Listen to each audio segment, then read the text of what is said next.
Assalamualaikum warahmatullahi wabarakatuh.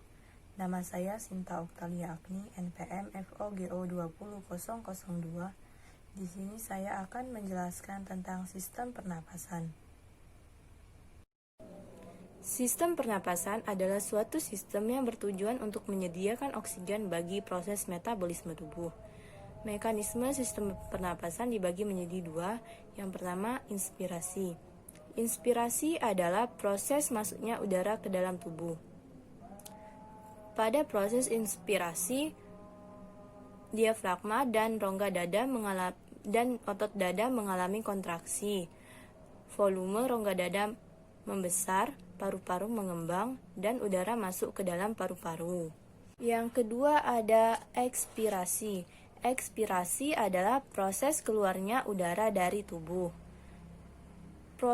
Proses ekspirasi juga disebut dengan ekhalasi. Proses ekspirasi terjadi ketika diafragma dan otot dada yang berada di dalam tubuh mengalami relaksasi. Volume rongga dada kembali normal karena udara telah keluar dari paru-paru. Bagian-bagian dari sistem pernapasan, yang pertama itu ada rongga hidung. Ini rongga hidung. Udara pertama kali masuk melalui rongga hidung dengan mekanisme inspirasi. Di dalam rongga hidung, udara akan disaring oleh rambut-rambut halus yang berfungsi untuk menyaring udara dari partikel-partikel debu yang ada. Di dalam rongga hidung, udara juga akan dihangatkan dan dilembabkan sesuai dengan suhu tubuh masing-masing. Dari rongga hidung, udara akan menuju ke faring. Di sini faring. Faring merupakan tempat pertemuan antara makanan dan udara, yaitu persimpangan jalur. Dari faring, udara akan menuju ke laring. Ini laring. Di belakang lidah dan di depan laring terdapat epiglotis. Epiglotis itu yang ini. Terdapat epiglotis yang berfungsi untuk mengatur masuknya udara dan makanan ke salurannya masing-masing. Ketika makanan ditelan, laring bergerak ke atas, mendorong epiglotis menutupi glotis. Glotis ini merupakan bukaan trakea atau tenggorokan. Hal ini memungkinkan udara menuruni esofagus menuju ke lambung. Ketika udara turun menuju lambung, glotis terbuka, sehingga memungkinkan udara pernapasan masuk ke laring yang merupakan bagian atas dari saluran pernapasan. Di laring juga terdapat kotak suara. Suara dihembuskan dari dalam mengalir cepat melalui pita suara, yaitu sepasang pita otot elastis. Suara dihasilkan ketika otot di dalam kotak suara merenggang atau berkontraksi, yang menyebabkan pita suara bervibrasi atau bergetar. Suara tinggi dihasilkan oleh pita suara yang merentang erat dan bervibrasi secara cepat, sedangkan suara rendah dihasilkan oleh pita suara yang tidak terlalu tegang dan bervibrasi secara lambat. Dari laring, udara masuk ke trakea. Di sini trakea. Di dalam trakea terdapat di dinding trakea terdapat kartilago atau tulang rawan yang berfungsi untuk memperkokoh trakea agar saluran ini tetap terbuka. Di sini juga terdapat epitelium yang melapisi trakea hingga bronkus. Epitelium ini ditutupi oleh silia pada permukaannya dan selapis mukus tipis atau cairan lendir yang tipis. Selapis mukus berfungsi untuk memerangkap debu, polen, dan kontaminan-kontaminan kecil lainnya yang berhasil lolos dari rongga hidung. Silia berdenyut dan bergerak seperti ombak mendorong mukus ke atas menuju ke faring.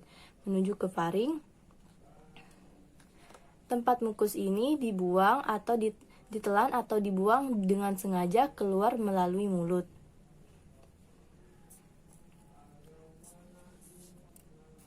Proses ini dinamakan dengan eskalator mukus, adalah proses yang berfungsi untuk berperan penting dalam membersihkan sistem pernapasan. Dari trakea terdapat 2 cabang yang disebut dengan bronkus. Ini bronkus. Di sini bronkus. Di sini bronkus.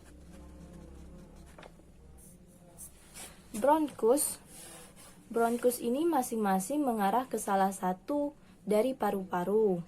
Di dalam paru-paru, bronkus bercabang-cabang lagi menjadi saluran-saluran kecil yang disebut dengan bronchiolus. Di sini bronchiolus. Data di sini bronchiolus. Sama.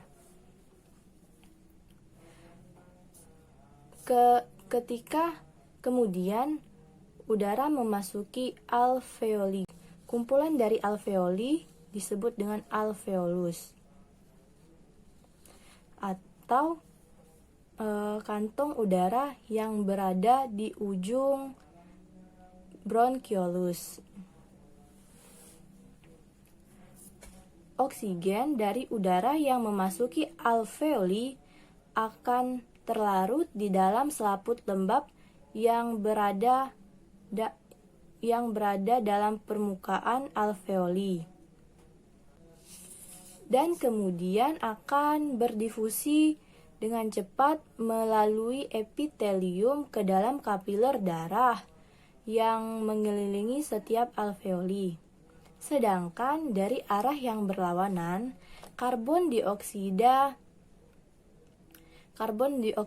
berdifusi dari kapiler darah melewati epitelium alveoli keluar menuju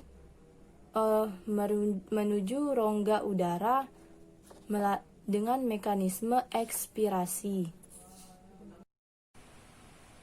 Sistem pernapasan pada ibu hamil.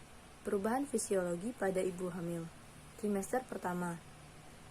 Perubahan pada trimester pertama belum sepenuhnya terjadi karena ibu masih mengalami peningkatan hormon, sehingga terjadi mual-mual, dan pertumbuhan janin belum sempurna, sehingga diafragma belum terdorong ke atas. Oleh karena itu, pernapasan ibu masih normal. Trimester kedua, ibu mulai mengalami permasalahan dalam bernapas, karena pertumbuhan bayi yang semakin hari semakin membesar, sehingga menyebabkan ibu mengeluh sesak napas. Pada trimester ini, hormon progesteron secara langsung mempengaruhi pusat pernapasan. Trimester ketiga. Pada trimester ini, 60% ibu hamil mengalami sesak napas. Ibu mengalami pernapasan pendek. Jadi, pada umumnya, sesak napas dan pernapasan pendek terjadi pada trimester ketiga. Karena pertumbuhan bayi yang semakin membesar sehingga mendorong diafragma ke atas. Perubahan anatomi pada ibu hamil. Trimester pertama. Bentuk dada dan lengkungan perut semakin membesar.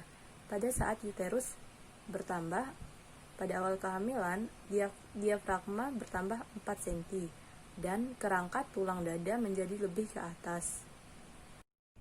Trimester kedua.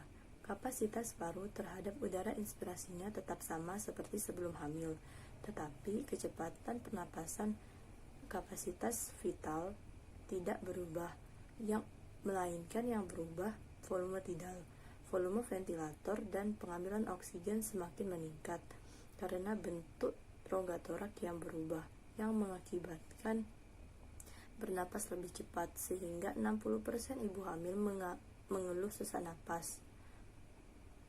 Dengan kebutuhan oksigen yang meningkat, ibu hamil akan bernapas lebih dalam 20-25% dari biasanya. Cara menangani ibu hamil yang kesulitan bernapas. Yang pertama, menganjurkan untuk mengurangi kecepatan dan kedalaman pernapasan ke tingkat normal ketika diventilasi. Yang kedua, berdiri stretching dengan tangan di atas dan menarik napas dalam-dalam. Yang ketiga, posisi tubuh yang baik. Yang keempat, tidak memakai pakaian ketat ketika kehamilan sudah memasuki usia tua. Mungkin hanya itu saja yang dapat saya sampaikan. Semoga bermanfaat bagi teman-teman semua. Wassalamualaikum warahmatullahi wabarakatuh.